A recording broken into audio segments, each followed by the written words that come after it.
Holy shit, guys. It's one of those mornings where the revelations just keep fucking flowing. Let's get right into it. Y'all's already know, or maybe you don't know. My videos are kind of podcasty style, very anecdotal, personal, vulnerable even. Not to toot my own horn. We've been getting intimate on this station. Intimate? Okay. And I don't edit them. So you're just here along for the ride. Man. Like I said, the revelations, they just keep flowing, and it's nice because the revelation comes first and then being able to change it comes second. So as the video implies, and if you've seen my last video, I reached back out to my ex and I was really, really scared. And I took my time to heal, and I thought I was going to wait an extra month, but I kind of realized that the thing holding me back was just fear of the uncertain, just straight up anxiety. Like, I knew logically, like, I would not go back to who I was. I knew that, like, the rabbit hole I would go down when I would, like, keep myself from sending that email was just that, like a rabbit hole of fear. And I sent the email, waited 4 days, didn't get a reply, waited 5 days, sent a Instagram DM to be able to see if it was seen, because I'm like, okay, it's okay if you don't look at this, but I just want to know and have closure that, like, that's what's going to happen. Like, I'm just not going to get a reply. Very sweet reply back, and he's going to look at it at some point. And I'm like sitting in these old patterns, but with so much more perspective on them than I ever once had. So the first, like, habit or inclination that I have is, like, to control, like the codependent urge to, like, make someone do what you want them to do and get them to behave in the way that you want them to behave. And I realized that, like, when I feel a need to control someone else, it's one, because I guess I'll start with, because I see my suffering in them. And because I can't control my own suffering, I want to control somebody else's suffering. I want to help out somebody else's suffering in whatever way that means. If it's, like, forcing someone, like, I was thinking in my head, I was like, oh, I wish I could just get him to, like, use coconut oil every day. Like, that would totally fix his teeth. And I'm like, bitch, I want to be doing that. That's something I want to do. Like, that's something that I, like, have done 2 days in a row now. And the days leading up to those 2 days when I didn't do it, I was thinking, like, oh, it'd be great if I'd, like, start doing this. And, I should really start doing this. It'd be an easy way to, like, avoid the dentist and just fix some of the plaque and make my teeth a little nicer. I'm like, oh my God, like, anytime I've ever had an urge to make someone do something or to help them or get them to see some sort of revelation is because I'm recognizing my own suffering and I don't have the discipline or the control to change it in my own life. So I'm trying to change it in somebody else's life. Like, never once have I, like, tried to get someone to stop drinking. Really. Like, maybe I've encouraged someone to stop drinking, but I've never been, like, in, like, AA meetings trying to get into the head of an addict, like, trying to help, because I've never struggled with alcohol addiction. I'm not over here trying to get other people to stop smoking. I don't care. I have control over my own smoking. I don't do it. I'm not out here trying to get other people to not eat sugar. I have control over myself, And when I don't have control over parts of my life that I wish I had control over, and I see that lack of control in somebody else's life in which it could, like, help them or benefit them, I think that's when, I don't know if it's, like, the subconscious or the ego or something gets, like, sparked up in me to be like, oh, I can fix this person. Oh, I can help this person, whatever. So I realized, like, oh, maybe, like, one of the reasons why this relationship was so triggering is because I was thinking about it. I was like, damn, I see a lot of my suffering in this person. even down to the fact that like he doesn't have a strong community and I have always desired to have a strong community. Like, even though our situations are a little bit different, like when I used to tell him like, oh, you should reach out to your family, oh, you should do this, it's like that is a manifestation of me wishing I had like a strong, like commune oriented, like community around me to support me. So I was like, damn, like anytime I want to control someone, that's just something in myself. Like whatever.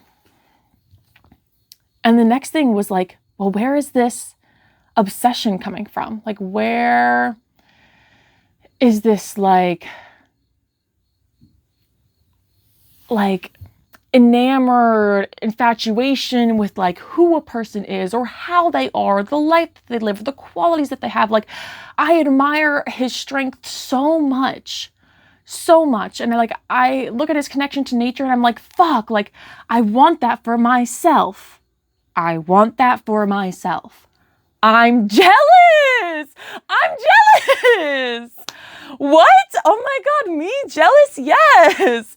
Wow.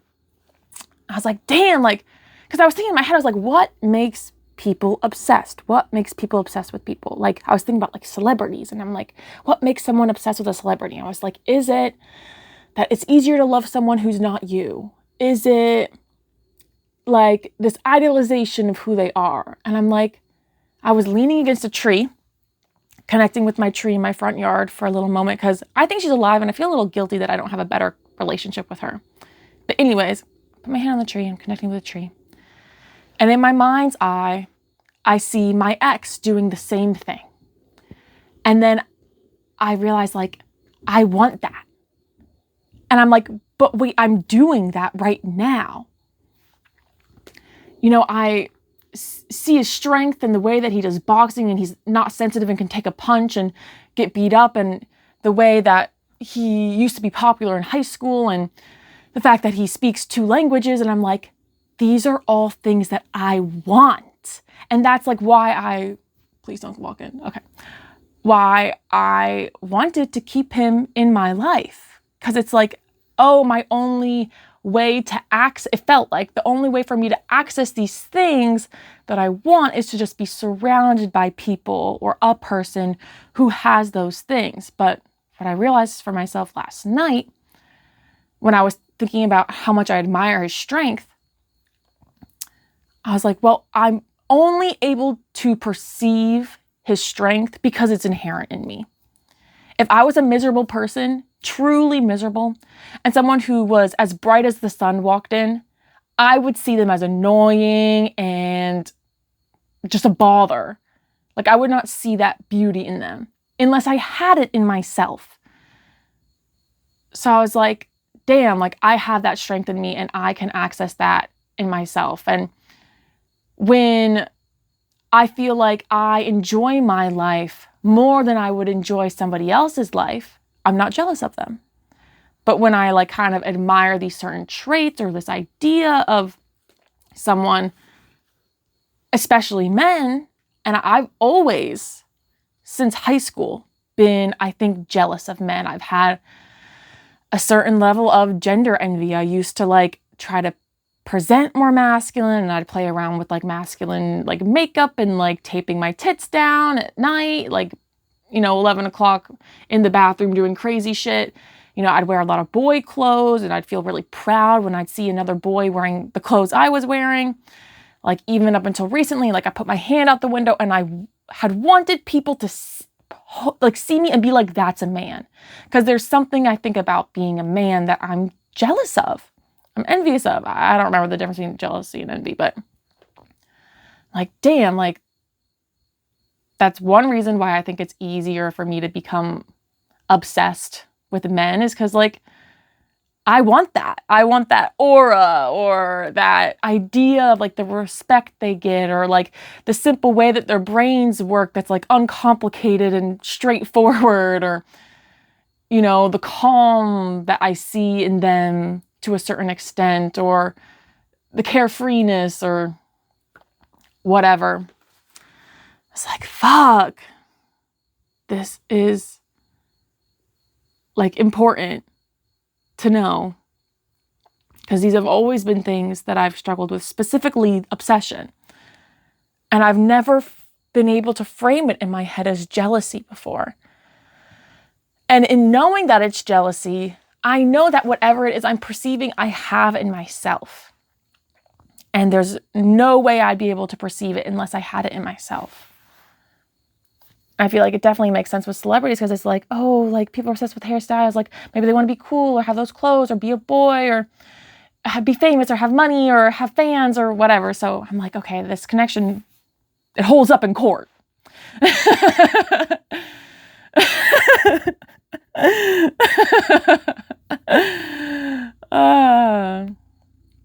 where was I going with that? And then it's in me. Fuck. Oh, perception. Thank God I grabbed that, or else I'd be like having to edit this video. And I don't like doing that. And I was like, perception comes into this, obviously. You can't be jealous of someone unless you perceive them. You can't be obsessed with someone unless you perceive them. You can't try to control someone unless you perceive your own suffering in them. And I realized, or this is actually a realization I've had for a while, is that the way we perceive others is, in my opinion, nothing even remotely close to the way that we propriocept, I think that's the word, ourselves. Because there's perceiving, and then there's, I think, proprioception, which is where you're perceiving yourself. Because, like, for one, we don't see our bodies the way that we see other people's bodies. That's a big one. Like, to run feels a lot different and is perceived in our bodies a lot different than seeing someone else run. And I know there's mirror neurons, so when you see someone running, like, your brain is like doing it a little bit, but I just feel like it's so different. Like, how in my mind I was like imagining my ex doing the same thing I was doing, and I felt very differently about perceiving him doing the thing versus how I felt actually doing the thing. And I've thought about this before, but it's probably damn near impossible for us to really get perspective on ourselves. Like, how can you really get perspective on the thing that you're in and doing and being? Like, without, I guess, like a crazy, insane monk level awareness. And even then, it's just not going to feel or be perceived the same, I think. Like, and I think that's probably why, like, watching people do things and, like, social media is, like, so enticing, because it's like, it feels real to perceive other people doing things, because that's the way that our eyes work. And we're a very eye-heavy society. Versus to, like, actually go out and do that thing. There's very different emotional and physical links to that. And so then in being able to, like, recognize that I'm jealous of someone, that I have it in myself, I can kind of, like, tap in and be like, okay, in what ways, like, do I embody this? And, like, what does it feel like to, like, be this way? And in what ways am I strong? You know, in what ways am I connected with nature? Like, in what ways am I knowledgeable and artistic? And how can I appreciate that in myself the way that I would be jealous of it in someone else? Because I clearly already have it if I can recognize it. Yeah.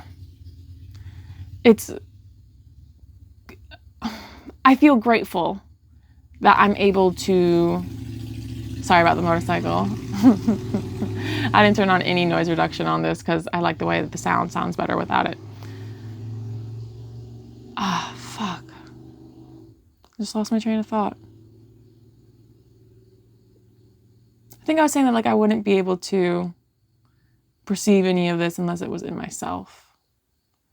And just tapping back into that and what it feels like to do things.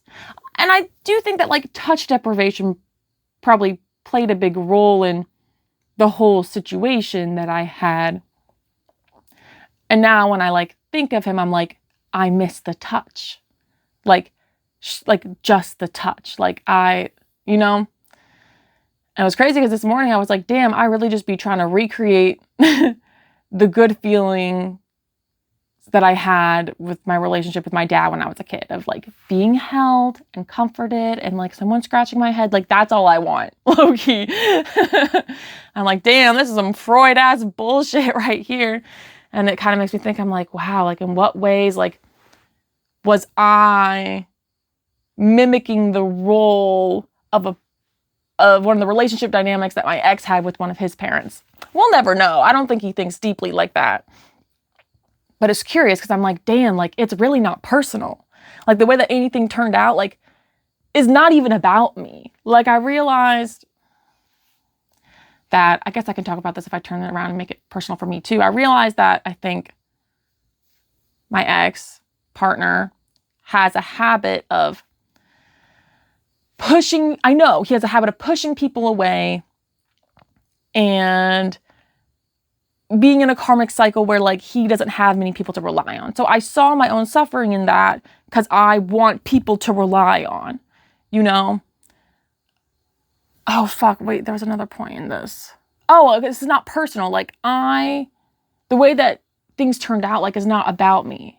Like it's about mine and his like karmic habits and cycles and patterns that like, if we don't then become aware of, we can't break free of. And it's like, I'm just living out a role in the pattern of the life he's always lived. Like, it's not about me specifically. And like, when someone like insults you, like, it's not about you. Like, it was so interesting. I was talking to my boss and some people had been bad mouthing him. And I told him, I'm like, it's not personal though. Like, it's not about you. Like, these people would complain about anyone. They would find someone to become their enemy. Like, it's not about you. And he's like, yes, it is. It is about me when they're talking about me. And it's like, but it's not. And like the way that I'm treated by others, it's not about me. It's literally not even about me. It's so crazy. And I'm still trying to like let that sink in and digest and like be fully present in like the idea that like it's not about me. And like if I'm obsessed, it's because I'm jealous and I have that thing inside of me. And like if I'm trying to control people, it's because I have a fault of control in my own area of life that I wishly desired that I had. You know? Isn't that crazy? All of this arising from maybe just like a couple days and like a couple communications. I'd be worried that I'm going to run out of ideas for YouTube. Never.